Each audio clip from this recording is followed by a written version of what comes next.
গেছে। এটা কলা পাতা ইলিশ মাছ। এবার খুলবো, দেখবো বইছে কিনা ভিতরটা ঠিকঠাক মতো। আরগুলো আমি ভয়তে নামাইনি, যে বইছে কিনা পুরো ভিতরটা দেখার জন্য একটাই নামিয়েছি। আগে দেখে নিই, যদি না হয়ে থাকে ওগুলোকে এখন আর নামাবো না। দেখিনি, আমার মনে হচ্ছে হয়ে গেছে। 20 মিনিট রেখেছি আমি, আমার মনে হচ্ছে হয়ে গেছে, তবু দেখিনি।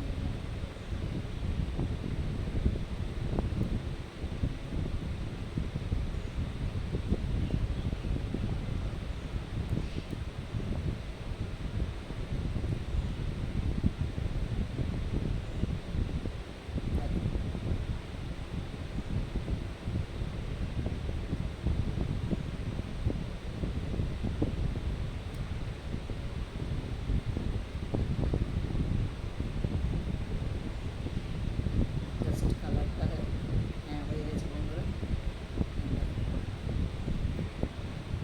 খুব সুন্দর, এই যে নরমও হয়েছে, সুন্দর মতো নরমও হয়েছে, সিদ্ধ হয়ে গেছে।